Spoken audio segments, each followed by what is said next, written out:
ഹരേ കൃഷ്ണ. ശുഗന്റെ പുറപ്പാടെന്നുള്ള കഥാഭാഗമാണ് ഞാനിവിടെ പറയുന്നത്.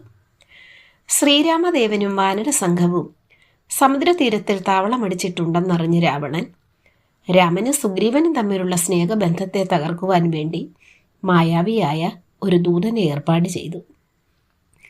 ശുഗൻ എന്ന മായാവി ഒരു ദൂതന്റെ രൂപം ധരിച്ച് ആകാശമാർഗം സഞ്ചരിച്ച് വാനര സൈന്യം താവളമടിച്ചിരുന്ന സമുദ്രതീരത്തിലെത്തി. അയാൾ കപടവേഷം ധരിച്ച് വാനരാധിപതിയായ സുഗ്രീവന്റെ ശിബിരത്തിനു ചുറ്റുമായി പറ്റിക്കൂടി അവിടുത്തെ കാര്യമെല്ലാം രഹസ്യമായി മനസ്സിലാക്കി. അവസരം കിട്ടിയപ്പോൾ ഒരു സേവകന്റെ രൂപത്തിൽ സുഗ്രീവന്റെ അടുത്തുകൂടി. മധുരവാക്കുകളും പെരുമാറ്റവും സേവപറച്ചിലും കൊണ്ട് അയാൾ സുഗ്രീവന്റെ മൈത്രിയും നേടി. അടുപ്പം കൂടി വന്നപ്പോൾ അയാൾ സുഗ്രീവനോട് എന്തും പറഞ്ഞു തുടങ്ങി. ഒരു ദിവസം ശുഗൻ തൻ്റെ രഹസ്യം വെളിപ്പെടുത്തിക്കൊണ്ട് സുഗ്രീവനോട് ഒരടക്കം പറഞ്ഞു. സുഗ്രീവ, ഞാൻ രാവണന്റെ ദൂതനാണ്. അങ്ങയോട് ചില കാര്യങ്ങൾ തുറന്നു പറയുന്നതിനായിട്ടാണ് വന്നിരിക്കുന്നത് എന്ന് പറഞ്ഞ ശേഷം അയാൾ ചുറ്റുപാട് ഒന്ന് കണ്ണോടിച്ചു.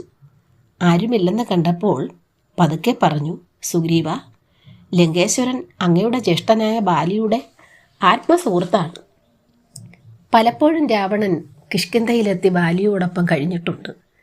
തൻ്റെ സ്നേഹിതനായ ബാലിയെ ശ്രീരാമൻ ഒളിയം പെയ്തു കൊന്നുവെന്നറിഞ്ഞപ്പോൾ രാക്ഷസരാജൻ ഊണും ഉറക്കവും പോലും ഉപേക്ഷിച്ചു.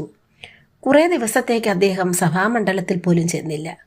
ബാലിയുടെ അനുജനായ സുഗ്രീവനെ അദ്ദേഹത്തിന് ഭയങ്കര ഇഷ്ടമാണ്. താങ്കളെ സ്വന്തം അനുജനെ പോലെയാണ് രാവണൻ കരുതുന്നത്. ജ്യേഷ്ഠനെ വകവരുത്തിയ ശ്രീരാമൻ അനുജനെ വിലക്കെടുത്ത വിവരം അറിഞ്ഞത് ഈ ഇടയ്ക്കാണ്. അപ്പോൾ മുതൽ താങ്കളെ ഈ ഗതികേടിൽ നിന്ന് രക്ഷപ്പെടുത്തണമെന്ന ആഗ്രഹമാണ് ലങ്കാധിപനുള്ളത്. അതുകൊണ്ട് ചില കാര്യങ്ങൾ നേരിട്ട് പറയുവാൻ വേണ്ടിയാണ് എന്നെ ഇങ്ങോട്ട് അയച്ചത്.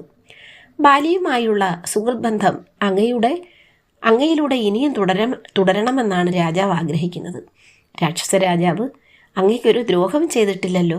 പിന്നെന്തിനാണ് അങ്ങ് ജ്യേഷ്ഠൻ്റെ ഘാതകനായ രാമനോട് ചേർന്ന് നിന്നുകൊണ്ട് ലങ്ക ആക്രമിക്കാൻ തയ്യാറാകുന്നത്?